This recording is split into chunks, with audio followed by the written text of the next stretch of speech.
Hello everyone, hope you're doing well. Today we are back in War Thunder looking at another devlog for update 1.89. So far we have 3 ships which have been announced, this being the 3rd one, and also this devlog actually contains a 4th, which is wonderful. So the devlog today is for the No. 4 type CH-8.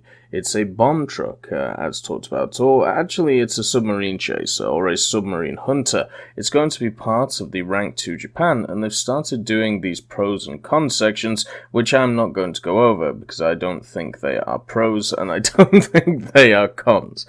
So let's actually get into the machine itself. It was one of the first design machines to actually combat submarines in their entirety. They were mainly made in the second half of the 1930s, and the one that we're getting, the CH-8, is a 1937 to 1939 machine. So we're talking about just pre-war, at least on the European side of things, and there was about 9 of these built. They were basically designed to sit near the coast and wait for submarines to come along and batter them with explosives. That means that there is a lot of areas of this ship and many others of its class which aren't massively heavily armed apart from in the explosive department, and they really went all out with this machine. Now when it comes to what's actually on it, they have Type 95 depth bombs. They all have an explosive weight of 100 kilos. You can see them all on the back of the machine here. An absolutely metric ton of them, and also some launchers as well. Meaning that you won't just be able to throw them off the back, you'll be able to throw them, left and right. On top of this as well, you have bomb mortars, which can be unlocked as a modification, and they've worked out that it has a record number of depth bombs for its rank. 18,160 kilos worth of Type 95 depth charges, which is what they're talking about. So you can see there's a lot of explosives on this vessel. Now, in my experience in War Thunder, there has only been one time where I've actually been killed by depth charges, and it was from one of the German, I believe the S100 series or something like that, where my engine had been knocked out. He came at me from a perpendicular behind an island and dropped depth charges in front of me, which blew up the front of my boat.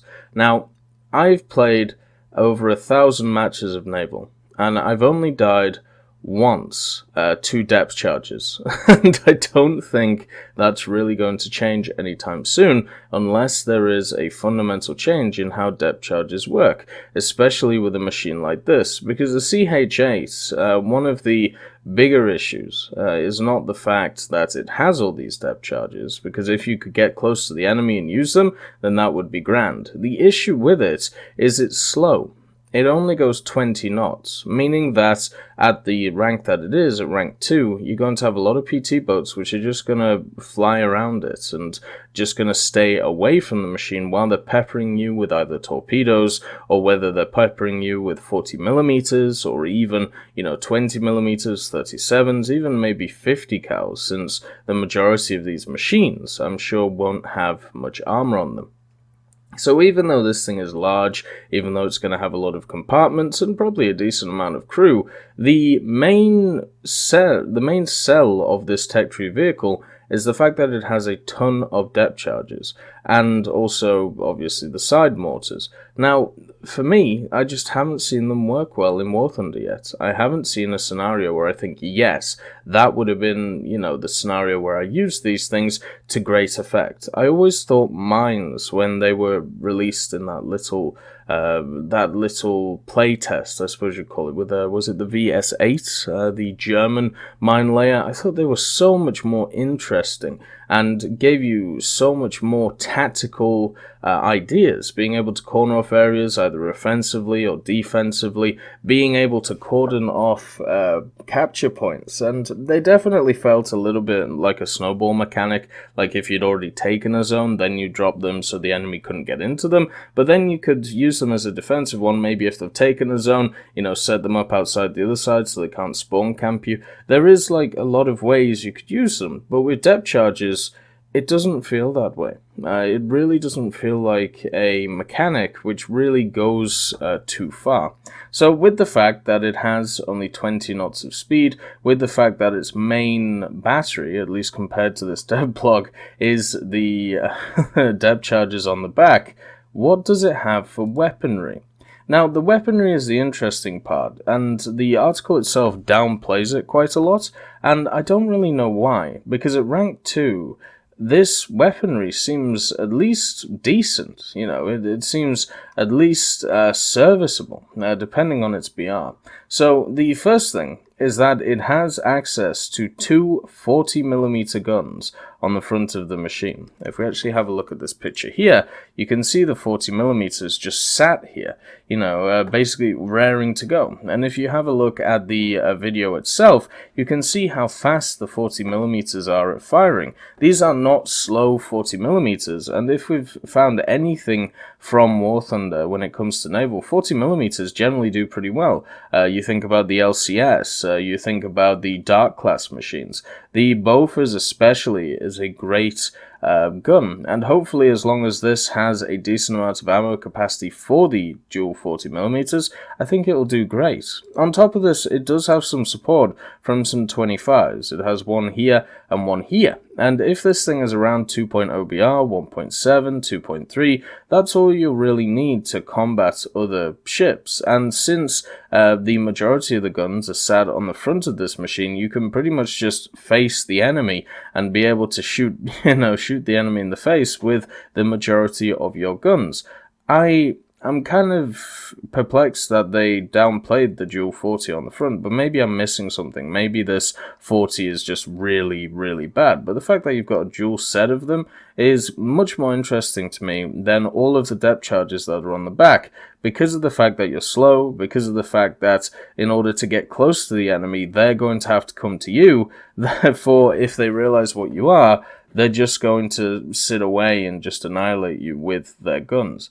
On top of this as well, the more explosives you have on board means the more chance you have of exploding yourself when hit, meaning that this thing is going to have a chronic issue of, even though it'll have good vitality, as it says here, because it's large, it's going to be hard to knock out all the components. Well, all it takes is one thing to detonate ammunition or detonate explosives on board, and, well, the whole thing's going to go up.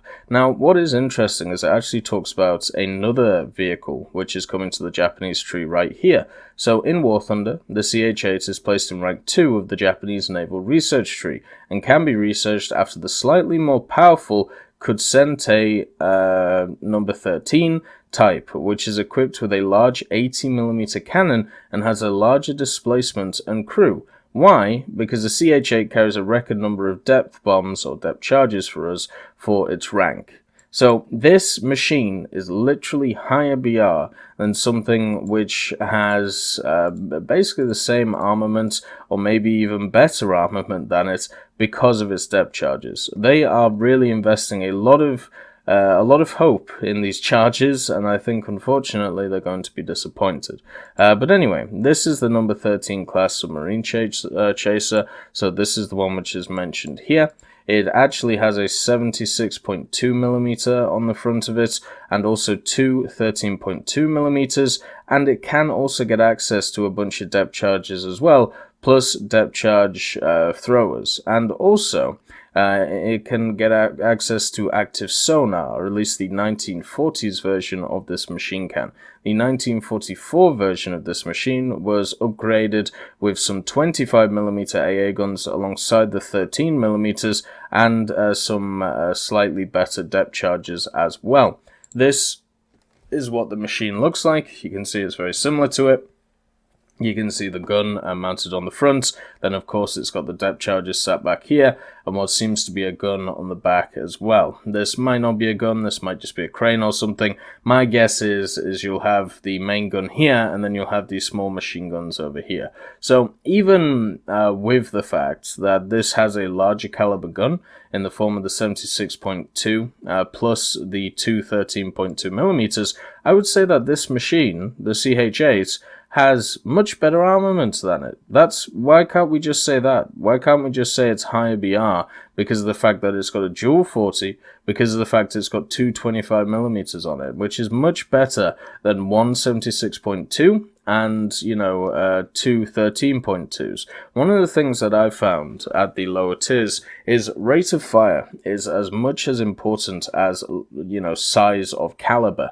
One of the things that you'll find with a lot of the Soviet boats is such as like the No.4 or the PR series, where you have like a big 85 on the front or you have a few 76s, is yes, occasionally you will get those shots where you will just one-shot machines, but you have low survivability.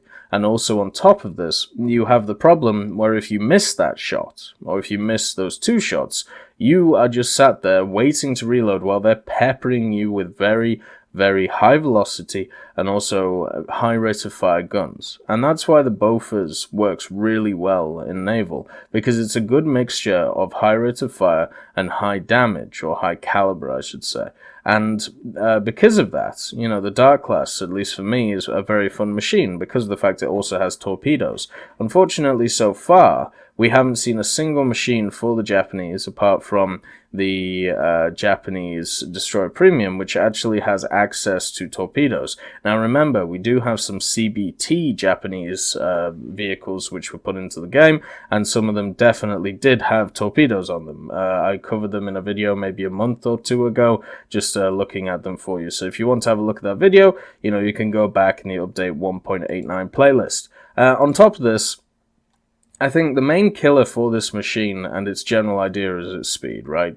You have to let the enemy come to you to be able to use your depth charges, and instead of that, you're just going to want to use your guns over and over and over again and make sure that they are the ones, or you are on the offensive against your enemies instead of letting them come to you. Because generally, if you do that at lower tiers, you're just going to get mauled by smaller machines, and it doesn't matter how many 40s you have, you'll be sat in a situation where you'll have people coming at all sides, peppering you with your hardly any armor, and you will eventually sink and you will eventually die. So overall, I am interested in this machine because of its armament in the form of its guns. I want to see how these 40s work. I have no interest in the depth charges at all, because I just have not been able to personally make them work at all against other machines, and from what I can tell, not many others have either. But I am definitely interested to see this other submarine chaser and compare the two when it comes to the what is better, high fire rate or large caliber of gun. Anyway, I hope you all have a wonderful day, and I'll see you next time. I'd just like to thank B. Young, Blackie, Daniel Stanton, Dyslexic Child, Martinez, Matati, Moxie, Nito, Nick Graham, Alobralo, and Super Cacti for supporting me on Patreon.